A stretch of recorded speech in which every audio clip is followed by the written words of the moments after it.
siapkan hati dan pendengaran kita untuk kita boleh dibentuk melalui kebenaran firman Tuhan.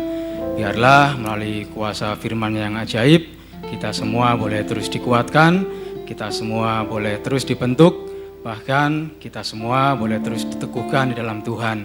Sebab hanya melalui firman-Nya, kita semua akan terus dimampukan untuk kita boleh menghadapi segala tantangan yang ada.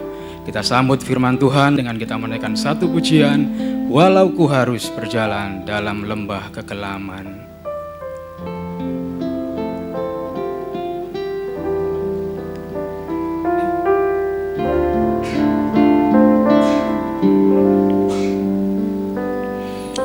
Walau ku harus berjalan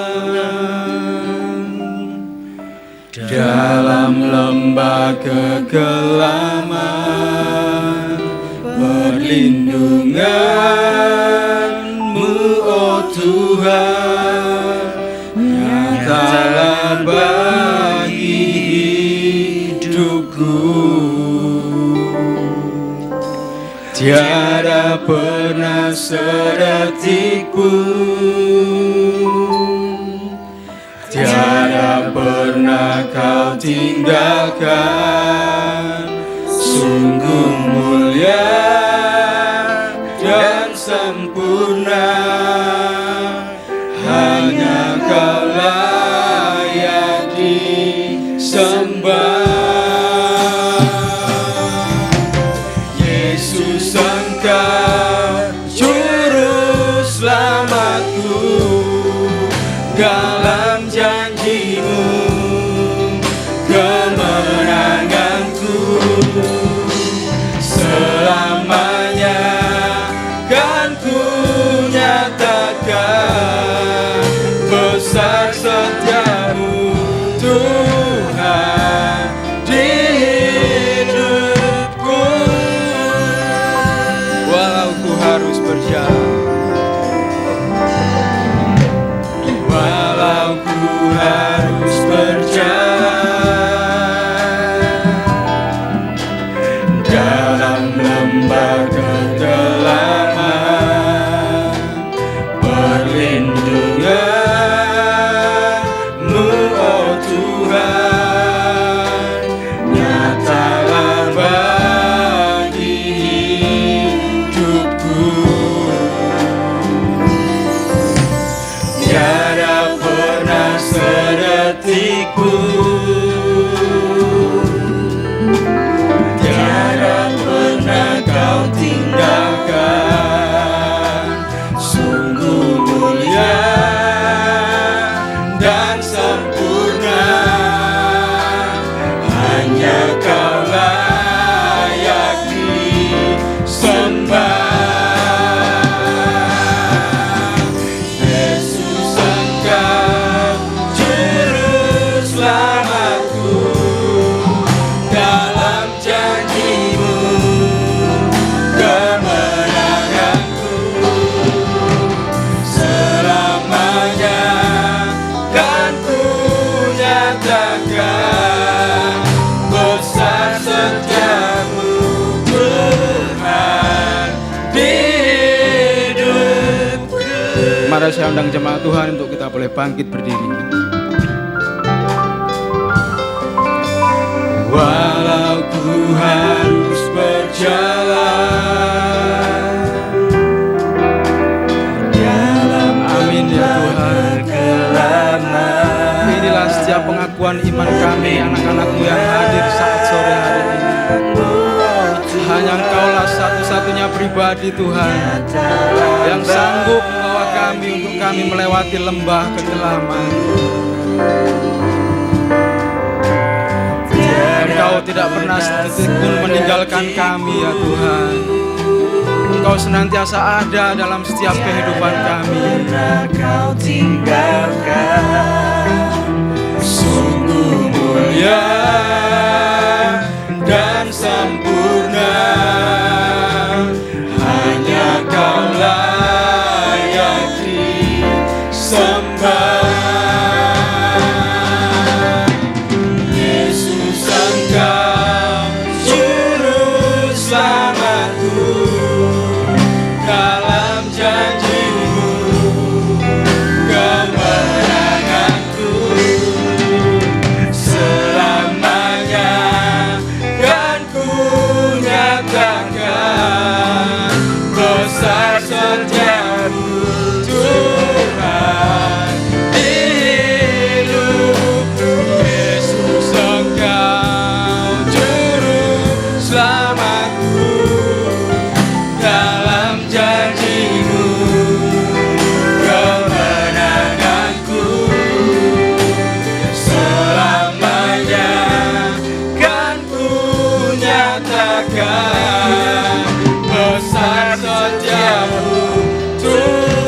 besar setiamu, besar setiamu, sekali lagi besar setiamu, besar setiamu Tuhan di hidupku.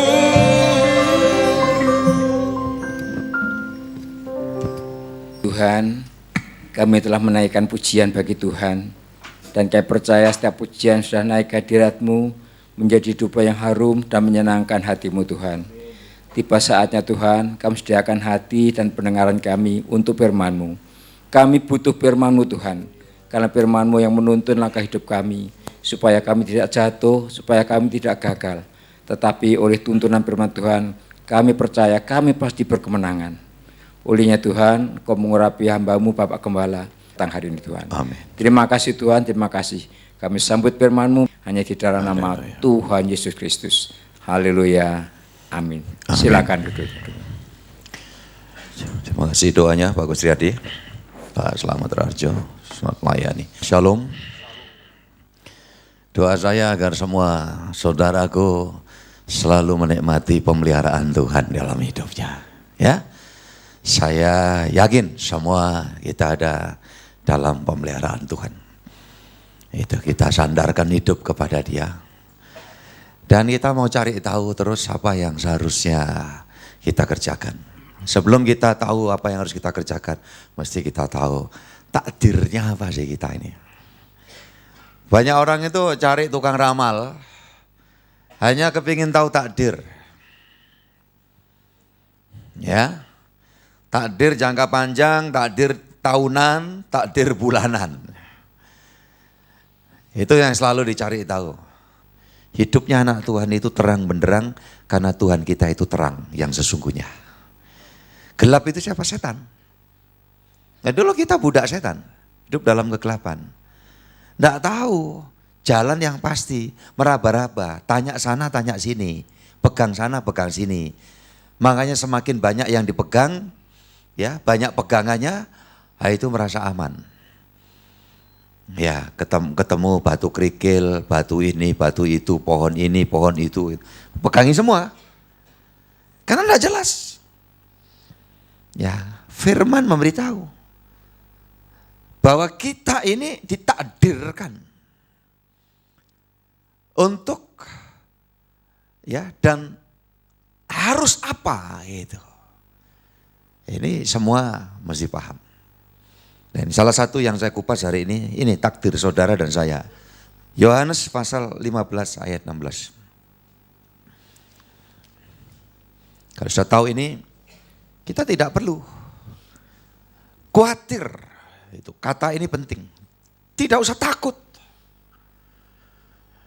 Ya, yang diandalkan toh manusia itu sesungguhnya bukan duit kan. Duit itu sebetulnya sedikit atau banyak sama, datang dan pergi.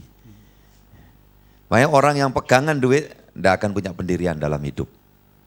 Gonjang ganjing terus. Silakan Pak. 15 ayat 16. Yohanes 15 ayat ke-16. Bukan kamu yang memilih aku, tetapi akulah yang memilih kamu. Dan aku telah menetapkan kamu supaya kamu pergi dan menghasilkan buah. Dan buahmu itu tetap. Supaya apa yang kamu minta kepada Bapa dalam namaku diberikannya kepadamu. Puji Tuhan. Ya. Bahwa aku menetapkan, itu takdir. Yang ngomong Tuhan, pencipta langit bumi. Yang dengan berfirman, jadilah langit bumi, jadilah berkeriapan di laut, di darat, penerbangan di udara. Berfirmanlah dia, jadi maka jadi. Siapa dia? Allah. Yang kemudian firman itu datang dalam dunia. Bicara ini. Ini takdir saudara. Kalau saudara tahu ini, ya makanya kok aku ini ke gereja ya? Wah ini berarti aku ini Kristen. Bukan urusan Kristen tidak Kristennya loh. Tetapi kok sampai di sini kita jumpa Yesus, kita bersyukur sama Dia. Ini inisiatif siapa?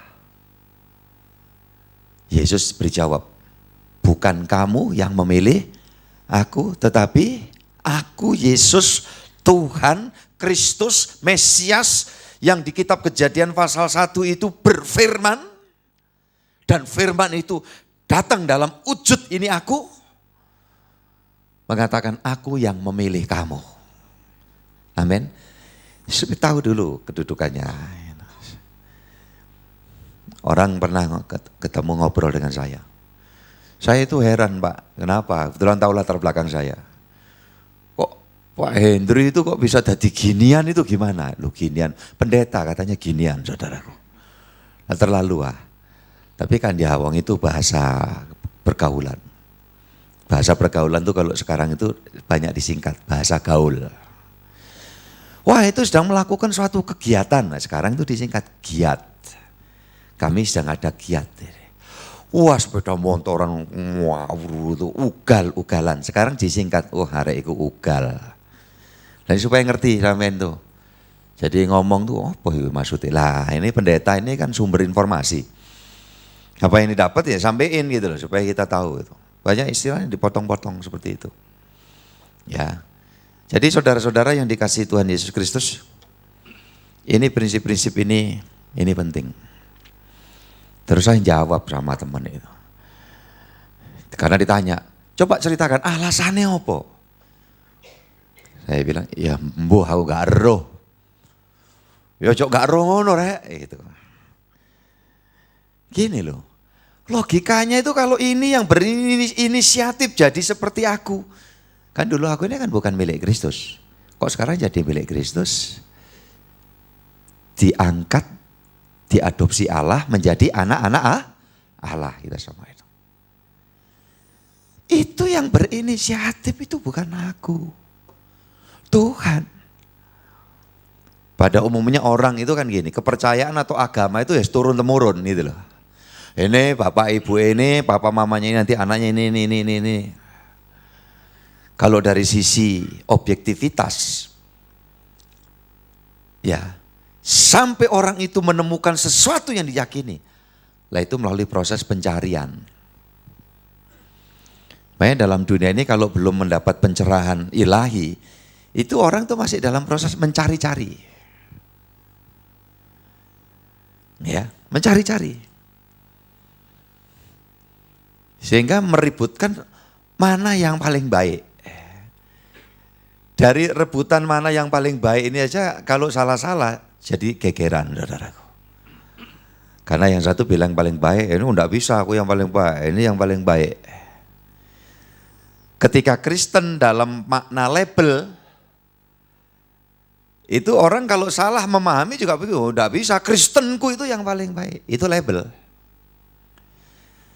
Tapi jika Kristen itu dari sisi ya satu prinsip bahwa Kristen itu dari kata Kristus.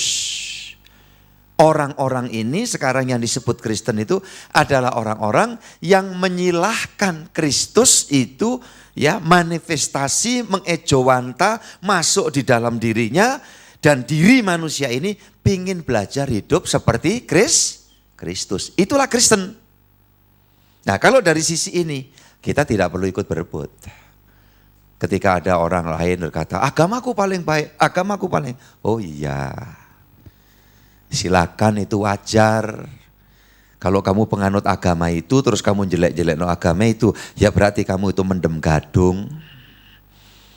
Ya kan, mabok kan gitu kan. Jadi kalau kamu menganut agama itu, lantas kamu memuji agamaku yang paling baik, itu ya wajar loh. Kita tidak perlu mengcounter balik, susah payah buang energi ya buat apa. Ketika orang itu balik tanya, menurut kamu gimana yuk?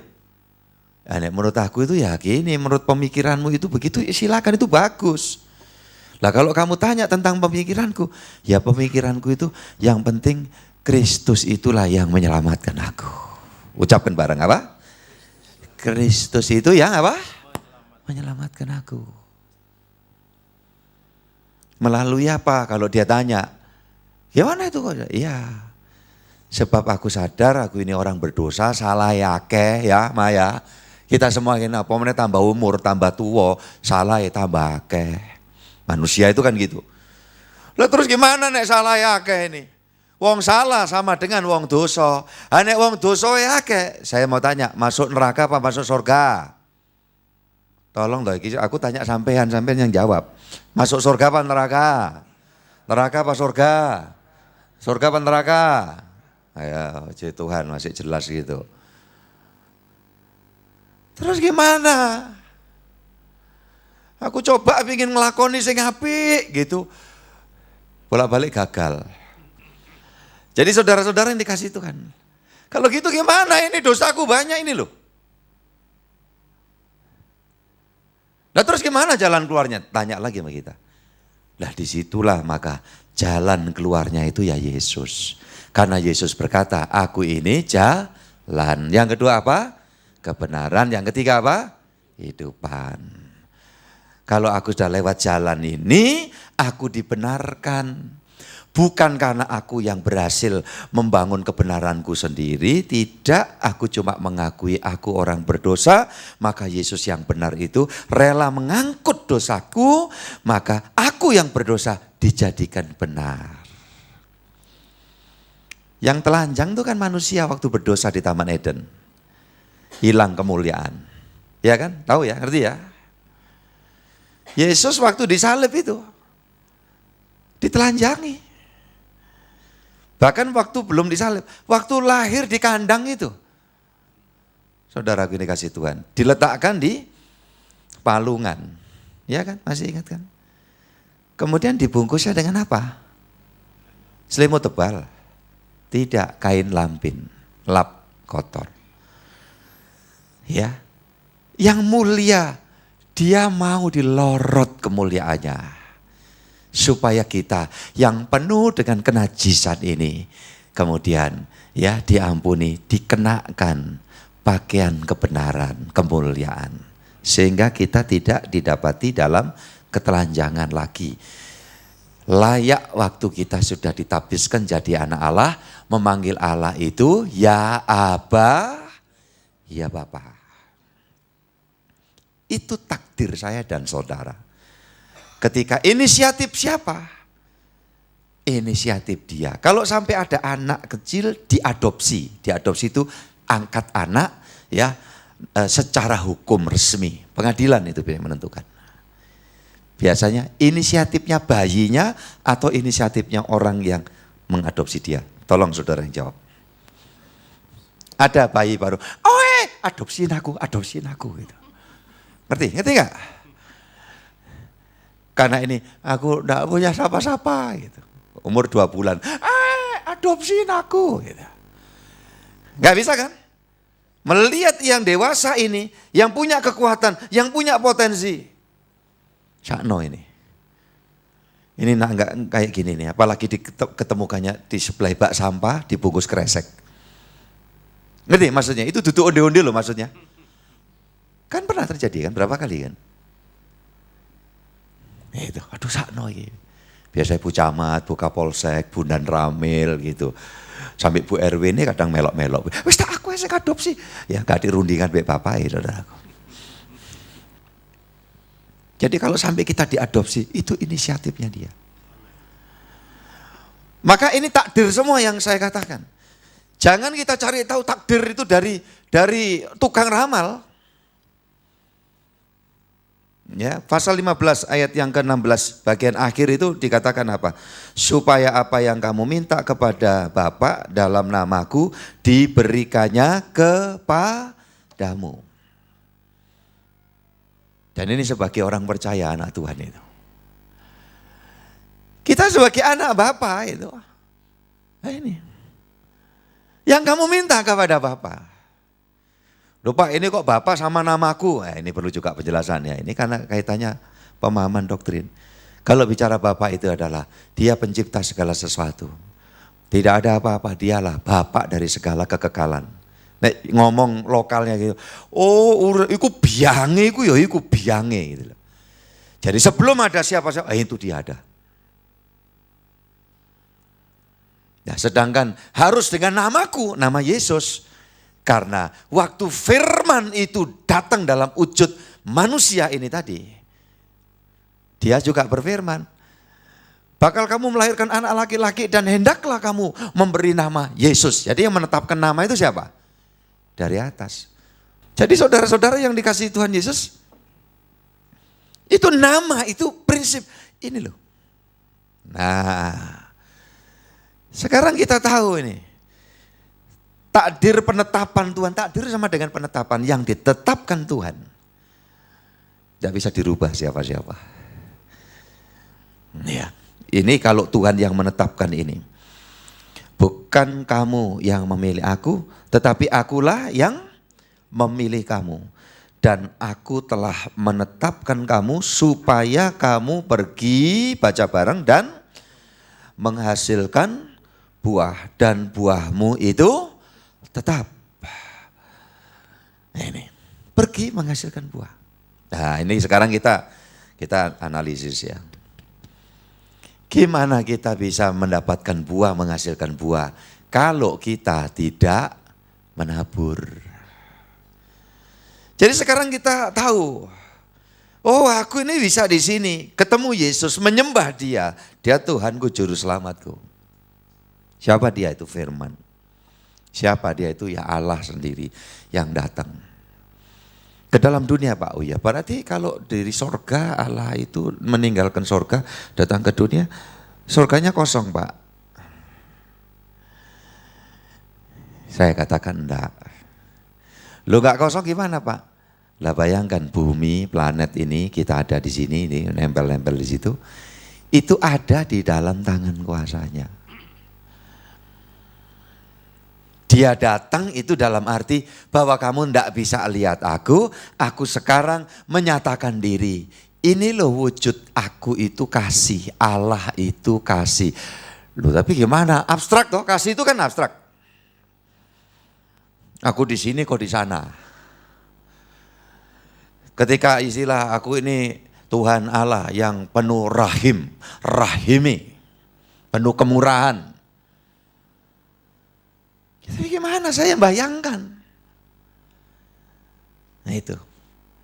Saya ketika berpikir seperti itu kan, kita mesti cari rumusannya sendiri.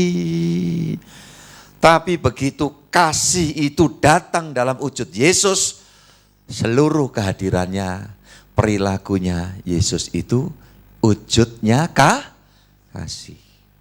Dia bilang, kalau ditempeleng pipi kiri, berikan pipi kanannya sekali. Supaya apa? Ya bengep kiwonengan. Ya. Kamu dijahati, jangan balas jahat, balas dengan cinta. Kasih musuhmu. Semua itu diperbuat oleh Tuhan. Di atas salib Golgota. Dan sekarat ini ya. Doanya Yesus ingat itu untuk manusia itu. Bapa, apa? Ampunilah mereka sebab apa yang mereka perbuat, mereka itu tidak tahu. Sampai penjahat ini loh yang sudah dungdeng dua kan disalib bareng itu. Dengar ini doa, nggak ada ini nabi model kayak gini nih. Pasti ini dia anak Allah. Loh kalau disebut anak Allah ini apa Pak? Apa Allah itu beranak dan diperanakkan? Tidak selalu kata anak itu mesti hasil proses beranak secara biologis. Menunjukkan karena sesungguhnya dia ini adalah yang turun dari sana. Menyatakan diri. Pasti dia anak Allah. Bertobat ini penjahat. Yesus, jika kelak engkau kembali jadi raja, ingat aku ya, kan itu kan. Karena sosok Yesus eksistensinya itu wujud kasih. Doa yang diajarkan juga kan itu kan. Ada kalimat yang berat itu.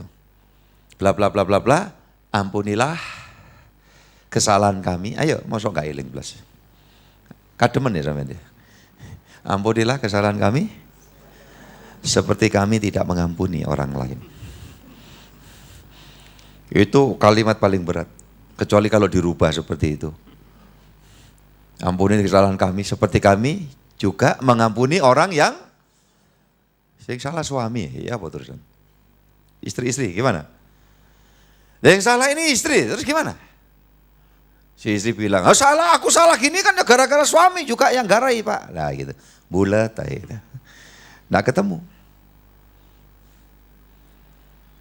Ya, makanya kuncinya itu orang bisa selamat diampuni oleh Dia, rendah hati.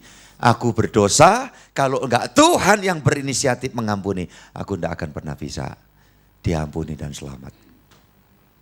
Aku ini salah, makanya ya perkara ini ada. Itu sebabnya aku minta ampun, aku salah. Jadi semua kasih yang dilakukan Yesus itu ujung-ujungnya kan begitu. Dia menunjukkan kepada kita. Makanya saya khotbahkan bahwa manusia itu hakikatnya krisis kasih. Kalau engkau tidak menerima, menyambut wujud kasih yang sempurna, wujud kasih yang sempurna itu siapa saudaraku? Tuhan Yesus di dalam hidupmu. Ada kekuatan gaib yang menolong kita untuk belajar walaupun awalnya berat. Ngampuni kadang sudah niat mau melangkah gengsi, enak kok tak ampuni, wong model koyok ngono, lo gitu loh.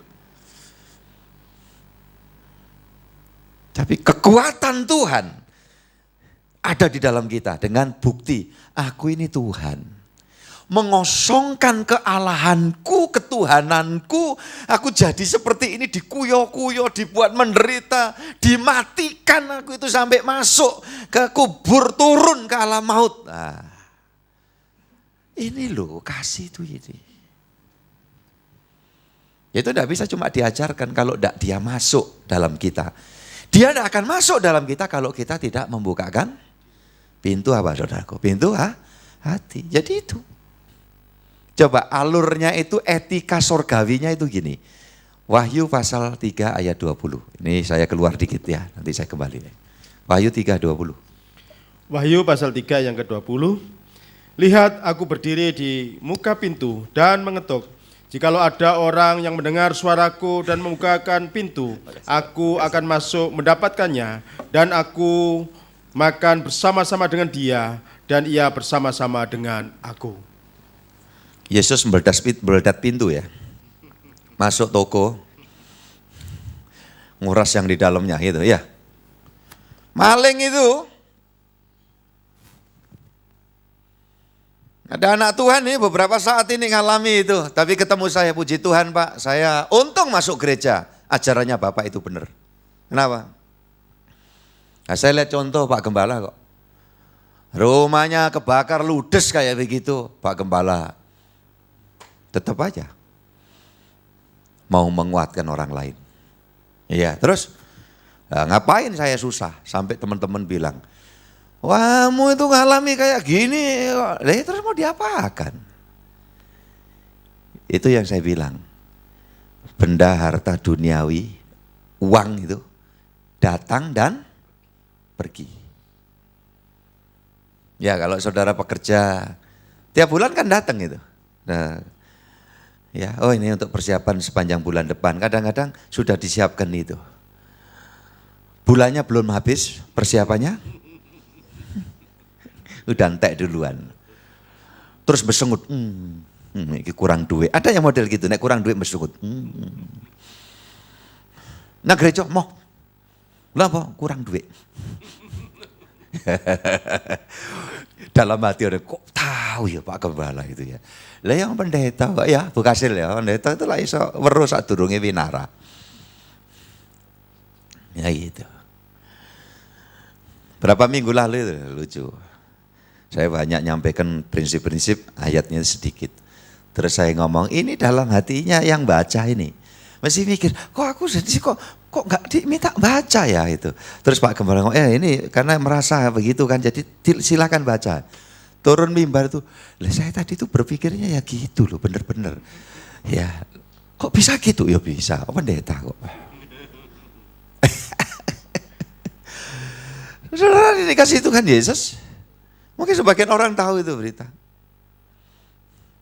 Ada kejadian, tapi dia bilang, yaudah, nggak masalah, ini hidup. Di dalam dunia itu cuma gitu aja. Makanya salah besar kalau tolok ukur kehidupan itu hanya hal-hal yang demikian. Tidak salah kita dibuat sukses oleh Tuhan. Yang setuju katakan amin. Kita carinya benar, halal caranya. Tapi begitu kita diberi kepercayaan itu kan cuma kesenangan sesaat yang Tuhan anugerahkan pada kita. Ngelolanya juga yang benar, kalau enggak benar juga repot nanti. Enggak jadi berkah tapi justru jadi laknat. Nah, jarang orang itu waktu biasa oke, itu. Begitu mulai naik peringkat itu udah. Karena enggak punya pegangan. Nah kalau saudara saya semua ini anak Tuhan, kita menerima takdir yang baik selalu. Diminta Tuhan menghasilkan buah. Maka kita harus melaksanakan tugasnya untuk apa? Ya harus menabur dalam kehidupan ini. Ya, kita mau menghasilkan buah keselamatan, kita harus menabur. Loh, nabur apa Pak? Benih. Loh, benih itu apa Pak? Nanti Tuhan yang menyediakan. Coba kita baca di dalam 2 Korintus 9. Puji Tuhan. 2 Korintus pasal 9 ayat 10, 11. 2 Korintus 9 ayat yang ke-10 sampai yang ke-11. Ia yang menyediakan benih bagi penabur dan roti untuk dimakan. Ia juga yang akan menyediakan benih bagi kamu dan melipat gandakannya dan menumbuhkan buah-buah kebenaranmu. Kamu akan diperkaya dalam segala macam kemurahan hati yang membangkitkan syukur kepada Allah oleh karena kami. Melipat gandakan, menumbuhkan buah-buah kebenaran dan akan mendatangkan ucapan syukur. Itu kalau hidup dalam takdirnya Allah yang menebus kita.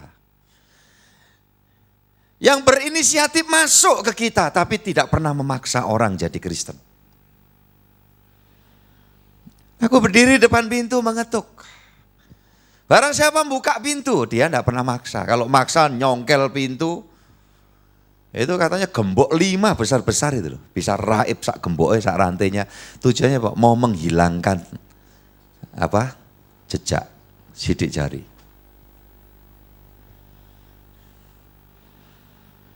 Ya. Yesus tidak model begitu. Maka di dalam pasal 28 itu 11 ayat 28 juga Yesus berkata, berseru, mari datanglah kepadaku. Dia tidak maksa, harus kamu nek enggak tak beleh kamu. Ayo melok aku, nek enggak awas. Tidak ada. Maka tidak ada orang itu bisa sujud menyembah Tuhan. Itu kalau bukan karena anugerah. Karena Dia yang memilih kita semua. Amin. Dan kita cuma membuka hati. Jangan ngandalkan karena turunan, ya orang tua aku Kristen ya aku otomatis Kristen. Jangan, itu kan Kristen cuma turunan. Tapi miliki pengenalan secara pribadi. Kami bukan keluarga dari Kristen Pak, ya kami saya menikah itu, terus akhirnya saya jadi Kristen begini Pak. Nah, itu sarana untuk membawa kita kepada pengenalan secara umum, tetapi untuk pengenalan secara pribadi masing-masing kita harus itu. Gitu loh. Kita harus jalin hubungan. Sekali lagi Yesus itu tidak maksa. Tapi begitu kita sudah masuk dalam pengenalan pribadi, rencananya terus dikasih tahu. Semakin saudara dekat sama Tuhan, semakin tahu apa yang menjadi rahasia Tuhan itu diberitahu kepada kita semua. Saya sistemnya gitu, keputusan ada di saya. Tapi kadang ada hal-hal yang sifatnya saya butuh pertimbangan. Semakin saudara dekat, semakin tahu gitu loh. Lah makanya di sini sekarang ini di ayat yang sedang dibaca ini saudara. Ia menyediakan benih bagi penabur. Apa itu benih nanti? Saya akan sampaikan, saya jelaskan. Lebih lanjut apa lagi saudara-saudara? Bagi penabur, dan roti untuk dimakan. Ini manajemen surgawi itu teratur. Dan bicara ini kan analogi. Kan semua orang tahu ya. Petani itu kalau 1 hektar dia panen sekian ton, beberapa bagian ini dijual untuk kebutuhan ya perjalanan ke depan, terus masih ada berapa bagian yang disimpan untuk apa saudaraku? Untuk benih. Jadi analoginya sederhana. Saudara-saudara yang dikasih Tuhan. Coba kalau kemudian Benih ini untuk ditabur, ini roti untuk dimakan. Roti ya dimakan, benih ya dipangan pisan. Wong geragas saudaraku. Ya. Lah terus nanti untuk benih berikutnya gimana? Gampang, utang lah iso. Lah ini orang yang sedikit-sedikit andalannya utang. Itu bahaya sekali. Karena begitu nanti dapat sesuatu yang harusnya itu membawa syukur. Itu tidak bisa bersyukur karena apa? Begitu dapat ini akan dilarikan untuk bayar utang. Kalau itu jadi kebiasaan, ini satu poin penting saya gembala mengingatkan.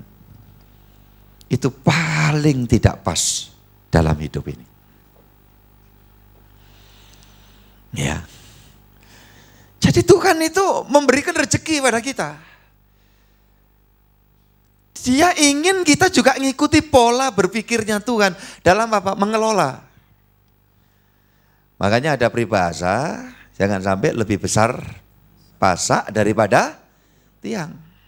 Semua terukur. Ini kalau bicara manajemen, tata kelola di dalam kehidupan ini juga sama. Oke, itu poin satu. Poin yang berikutnya, ini arti rohaninya. Bahwa kalau kamu ingin menghasilkan buah, ya kamu harus menabur. Semakin menabur dalam kebenaran, dalam tuntunan Tuhan, semakin buahmu itu tetap dan terus. Keuntungannya jadi anak Tuhan itu selalu menerima rezeki yang disediakan oleh Bapak kita. Karena kita anak, kita punya hak untuk menerima selalu tepat pada waktunya. Tuhan tidak pernah terlambat menolong kita semua. Ya. Saudara-saudaraku ini kasih Tuhan. Untuk bisa menabur harus sehat. Supaya dapat sehat, makan roti yang benar. Saudara tidak akan bisa menghasilkan buah kalau saudara hidup ini ya asal berpikir yang penting akulah lah. Keselamatan buat orang lain biarkan urusannya. Ya family ya sudah kalau dia mau enggak ya mau mulai dah umpamanya gitu. Egois. Nah itu watak umum. Manusia itu wataknya egois kenapa? Kasih semakin tipis. Terus gimana Pak Gembala supaya kita itu mempunyai stok kasih, nempel sama sumbernya kasih. Siapa? Tolong sebutkan. Sumbernya kasih siapa? Oh, Yesus. Itu kalau kita nempel, kita mulai ada tujuan. Untuk apa? Aku mau menabur ini. Lemes. Kenapa? Kurang makan. Tuhan sediakan roti. Apa roti? Firman. Akulah roti yang turun dari sorga. Ya, Kristen itu kalau sampai dia tidak makan, ya sakit rohani. Orang yang sakit rohani itu nyaris mirip sakit jiwa. Apa? Nganggap semua orang salah. Yang paling benar siapa? Tolong. Diri sendiri. Lihat sesuatu kena sedikit baper, bawa perasaan, reaktif umpamanya. Ini sakit, ini tanda-tanda sakit. Apalagi tanda-tanda sakitnya, ya tidak fokus. Hidup itu terus diwarnai kekhawatiran, ketakutan. Ya sekarang sih rezeki ada, nanti tidak sampai rezeki kurang loh. Itu kan nyepelekan Tuhan. Orang khawatir itu menghina Tuhan. Ya masuk hidup tuh gini-gini tok Pak. Terus gak gini terus ya apa? Ya kayak itu loh Pak, bisa pergi ke sana, ke luar negeri. Kesasar nanti di sana hilang. Iya kan? Kadang-kadang orang tuh ngukur lihat ini. Nanti kita tanya sama orang yang pergi ke sana-sana. Gimana rasanya? Aduh capek Pak di jalan. Jadi saudara-saudara yang dikasih Tuhan. Orang tuh selalu lihat uang sinawang gitu loh. Di orang lain yang enak, kita enggak enak. Tapi anak Tuhan yang tahu takdirnya, dia akan tahu bahwa takdirku itu enak. Kalau dia anak Tuhan, takdirnya Tuhan pasti enak. Gitu. Jadi saudara-saudara yang dikasih Tuhan, Loh, di dalam takdir yang enak itu apa? Jalannya semua mulus Pak, enggak ada masalah, enggak ada goncangan. Ya enggak ada, hidup itu enggak ada masalah, itu enggak ada. Ya, kadang-kadang ada masalah, ada satu kejadian yang awalnya kalau kita enggak tahu itu kenapa ini. Tapi nanti setelah kita ini terus ada dalam kedekatan dengan Tuhan, Tuhan kasih pengertian. Orang itu kalau tahu akhirnya bahwa dampak dari penderitaan atas titah Tuhan, atas seizin Tuhan itu, orang tidak akan takut menghadapi masalah dalam kehidupan ini. Nah gitu. Jadi saudara, ini contohnya, itu siapa benih itu? Ternyata benih itu, ini ditulis Yohanes pasal 12. Ayo kita buka, Yohanes 12. 12 ayat yang ke-24. Yohanes pasal 12 ayat yang ke-24. Aku berkata kepadamu, sesungguhnya jikalau biji gandum tidak jatuh ke dalam tanah dan mati, ia tetap satu biji saja. Tetapi jika ia mati, ia akan menghasilkan banyak buah. Nah, kira-kira Yesus ngomong tentang siapa ini? Dirinya sendiri. Dia yang sudah pernah tertabur. Ya, benih gandum yang dijatuhkan dari sorga.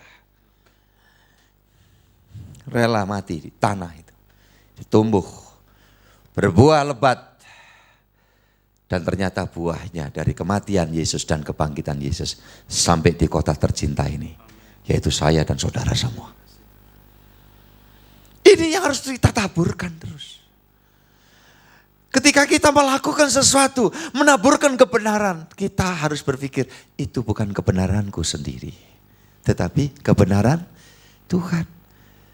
Kalau aku lihat latar belakangku malu. Kok aku berdiri di depan banyak orang seperti ini?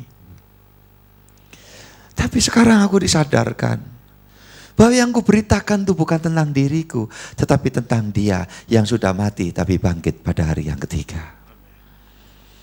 Intinya Injil itu. Ya, Yesus mengambil tempat sengsara penderitaan kita di alam maut. Loh, bagaimana Pak jaminan Tuhan di dalam dunia ini? Selagi Dia masih kasih hidup sama kita, di tengah kesulitan apa, Tuhan tidak pernah meninggalkan kita. Kesimpulannya, beratnya kayak apa, bersama Tuhan kita mampu cakap menanggungnya. Karena semua beban, pencobaan, persoalan yang diizinkan Tuhan datang pada kita, semua sudah terukur oleh Tuhan. Tidak akan melebihi kekuatan kita. Hidupku itu sungguh ada di dalam penetapan Tuhan. Dan kalau bicara takdirnya itu bagus luar biasa. Salaman kiri kanan, katakan takdir kita itu bagus.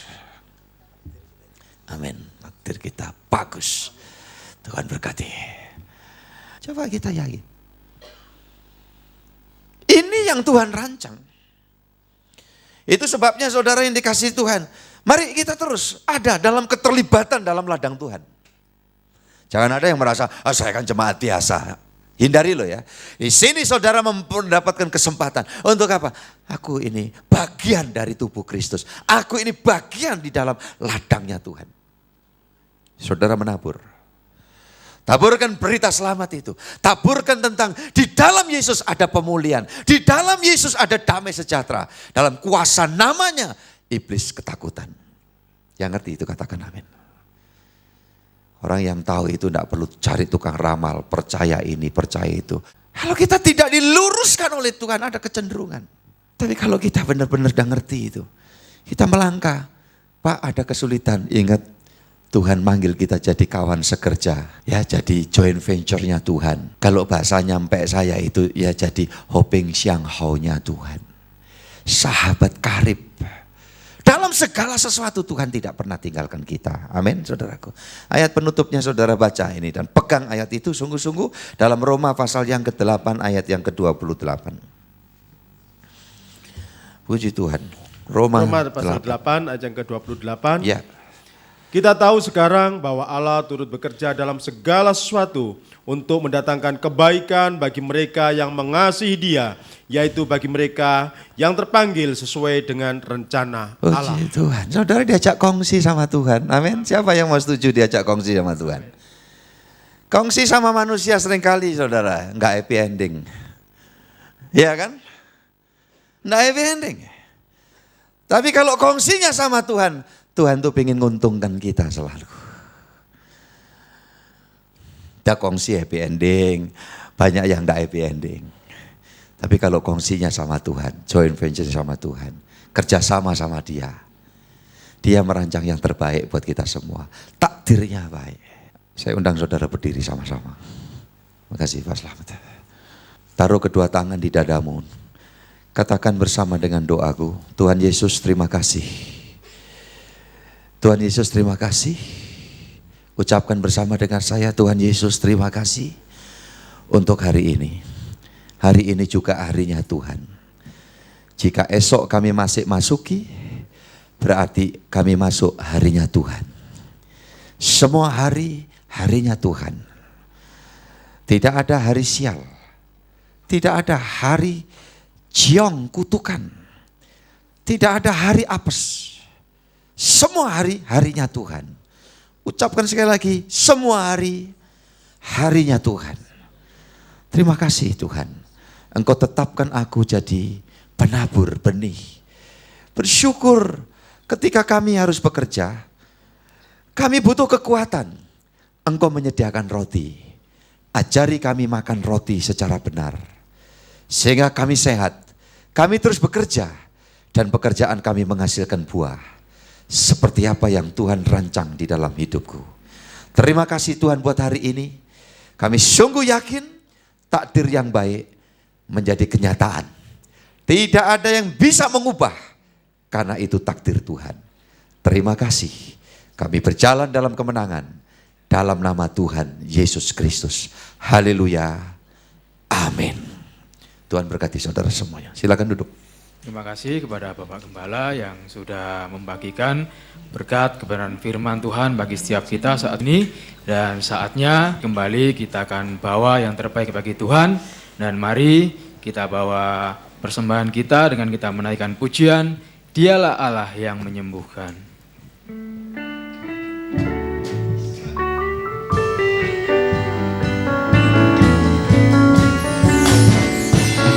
Dialah Allah yang menyembuhkan, Dialah Allah yang mencukupi, Dialah panji keselamatan, Dialah Raja damai, Yehova Rafa, Allah yang menyembuhkan, Yehova Jireh, Allah yang mencukupi, Yehova Nisi, panji keselamatan, Yehova Shalom sang damai. Dialah Allah yang menyembuhkan, Dialah Allah yang mencukupi, Dialah panji keselamatan, Dialah Raja damai, Yehova Rafa, Allah yang menyembuhkan, Yehova Jireh, Allah yang mencukupi, Yehova Nisi, panji keselamatan, Yehova Shalom sang damai. Dialah Allah yang menyembuhkan. Dialah Allah yang menyembuhkan. Sekali lagi saya undang kita semua untuk kita boleh bangkit berdiri dan kita akan akhiri ibadah kita. Dialah panji keselamatan, Dialah Raja damai, Yehova Rafa, Allah yang menyembuhkan, Yehova Jireh, Allah yang mencukupi, Yehova Nisi, panji keselamatan, Yehova Shalom sang damai. Terima kasih Tuhan atas berkat firman yang kami dengar hari ini Tuhan, bahwa takdir kami adalah selalu disertai Tuhan dalam setiap apa yang kami jalani, apa yang setiap kami hadapi di dunia ini. Tuhan selalu beserta kami. Terima kasih Bapa untuk kekuatan firman yang kami terima hari ini. Engkau berkati Bapak Gembala dengan kesehatan dan hikmat Roh Kudus Tuhan, agar dalam setiap pelayanannya banyak jiwa yang diberkati. Terima kasih Tuhan Yesus. Engkau juga memberkati para pelayan-Mu yang sudah bertugas. Engkau juga memberkati semua kami yang ada di sini. Terima kasih Bapa. Kami juga sudah mempersembahkan apa yang kami punya Tuhan. Biarlah Engkau kuduskan agar bisa berguna untuk pelayanan di tempat ini. Terima kasih Tuhan Yesus sudah memberkati kami dengan firman-Mu hari ini. Sekarang Bapak Ibu Saudara sekalian, marilah kita pulang dengan menerima berkat rahmat anugerah dari Allah Bapa, cinta kasih dari Tuhan Yesus, serta persekutuan dengan Roh Kudus, mulai saat ini sampai Maranatha, sampai Tuhan datang yang kedua kalinya, menjemput kita ke surganya yang mulia. Di dalam nama Tuhan Yesus, Bapa, terima kasih. Bapa, terima kasih. Bapa, terima kasih. Bapa di dalam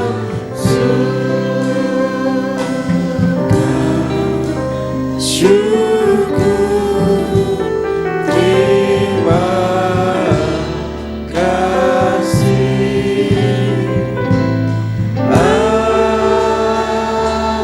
Amin. Tuhan Yesus memberkati.